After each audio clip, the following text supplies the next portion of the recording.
Right then, welcome back. Today we're going to have a look at this, the KTM Duke 790 2018 model. Now, standard, not too bad, 105 horsepower, 185 kilos, which for a middleweight, because it is a middleweight really, it goes against the R6s and MT-07s and stuff like that. I think that's quite reasonable. 100 horsepower is enough. Tuned up, we get 20 odd horsepower and take about 10 kilos out of it. That exhaust, does it really need to be that big? I don't think it does.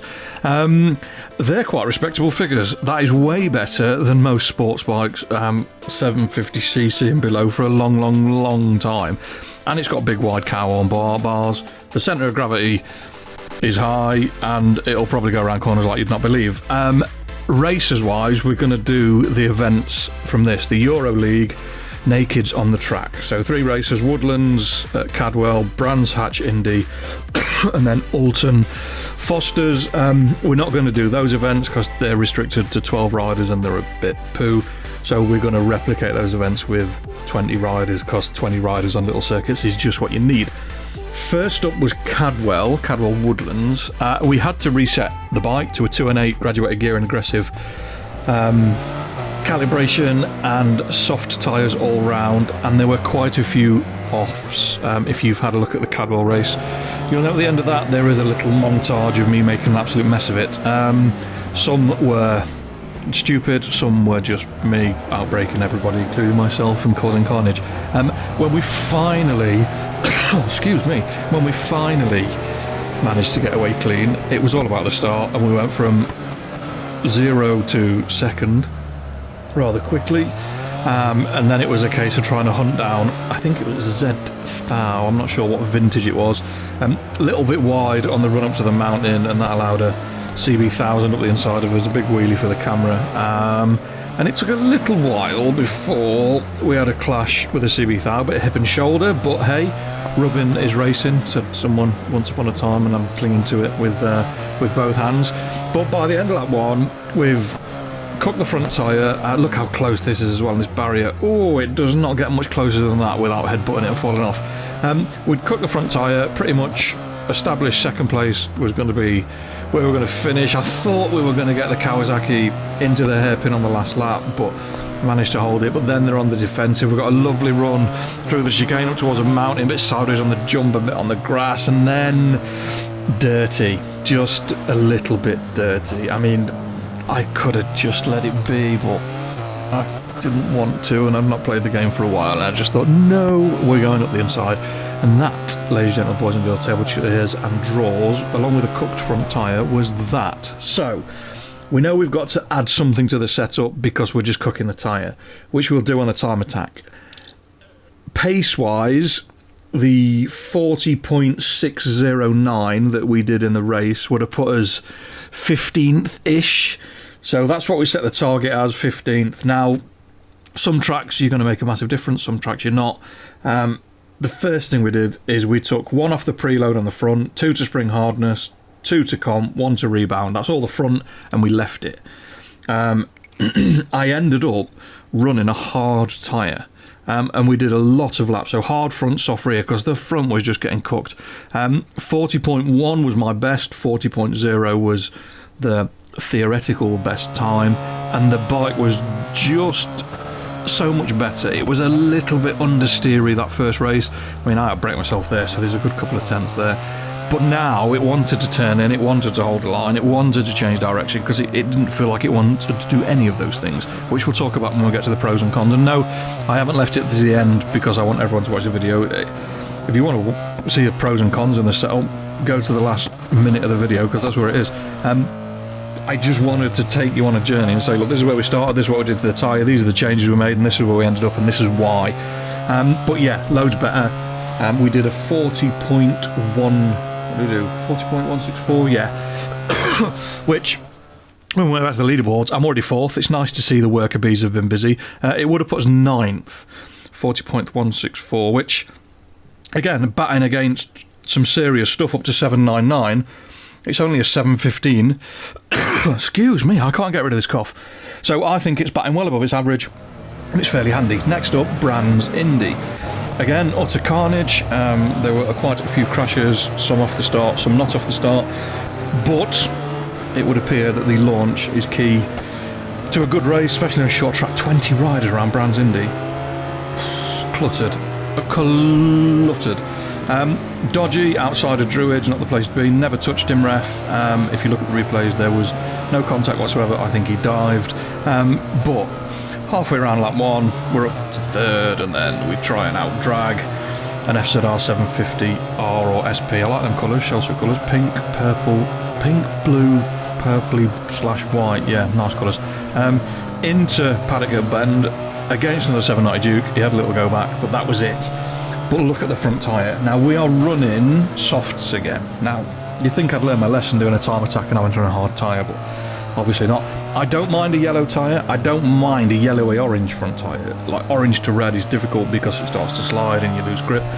But that's warm enough. It's certainly higher than 25 degrees. It's probably nudging 30, but it's definitely not 35. So yeah, fairly straightforward race. Time attack wise, because we're going to time attack and everything, we would have been 97th because we just don't have the grunt. We've only got 120 odd horsepower.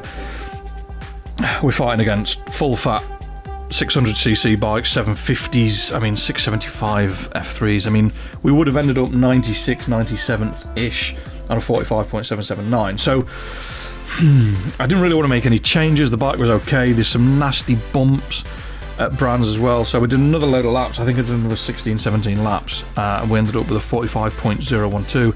I'm not going to show the lap because it's a lap of Brands Indy, and once you've seen one, you've seen them all.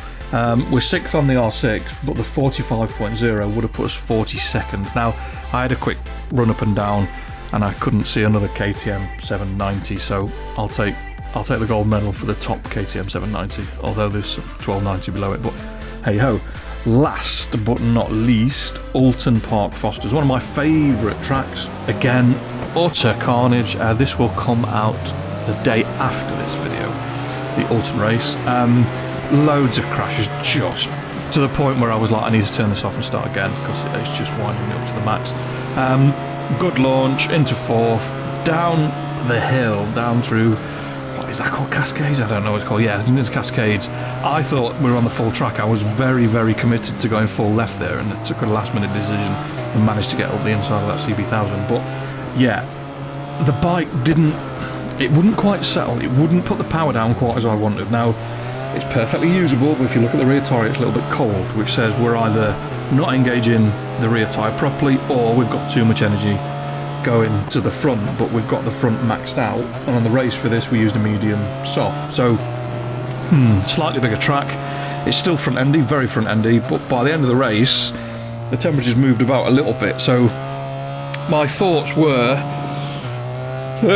excuse me, we needed to use a soft front at the risk of cooking it, and do just make a little change to the rear suspension just to try and engage it a little bit. I felt like it was going back to its original position too quickly, so we needed to slow down the comp and slow down the rebound. Now, the race 57.555 would have put us 27th, and we ended up doing what, 56.8, so we didn't take loads out of it.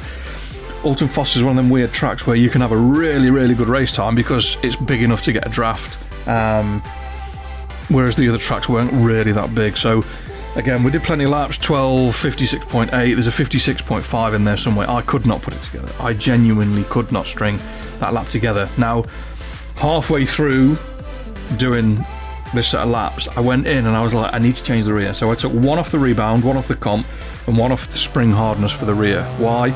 To let it compress a little bit more, take the spring hardness off, and to slow it down, because 0 is slow, which means the adjusters are closed, and 10 means the adjusters are open, so the oil flows better in theory.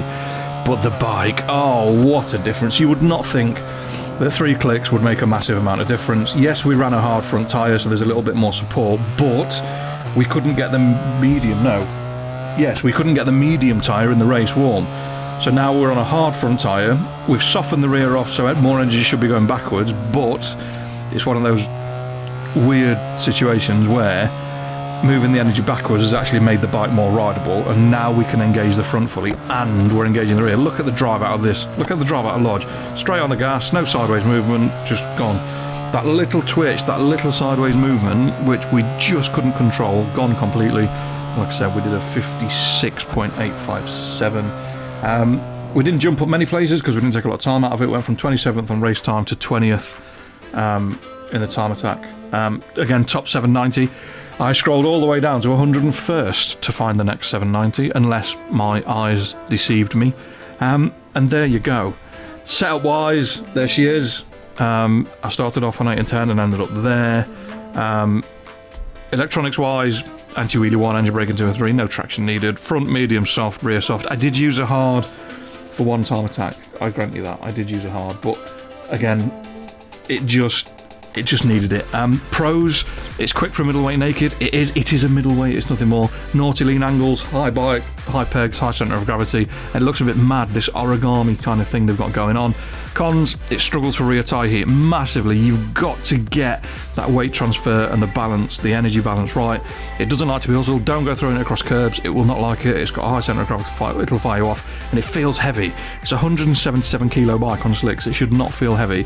And it just does. I suspect the yaw rate with the centre of gravity being quite high is quite slow compared to other bikes. So, I mean, coming from some of the stuff we've used, little sporty 600s and that, I thought it was going to be really quick to turn, but it's not. It is quite slow, so you've got to be quite deliberate, and that means, again, you can't really hustle it, you can't really throw it about. It doesn't like taking any shapes. I've just done the 99 R7 race bike, and that really likes getting hustled. It really likes some shapes, and that's your lot. We'll have a perm on the bike for 5 minutes. We won't, about 30 seconds, and that's it. I'll leave you there. Track guide coming up. I'm not sure what track it is. I'll have a look on my list. And like I said a couple of minutes ago, we're going to do the 99 Yamaha R7 race bike. We've not done many race bikes, so we'll fire into one of them. And that's it. Thanks for watching. Thanks for commenting, liking, subscribing. Welcome all the new subscribers. You're very, very welcome. And fingers crossed, I will see you next time. Take care, stay safe. Peace.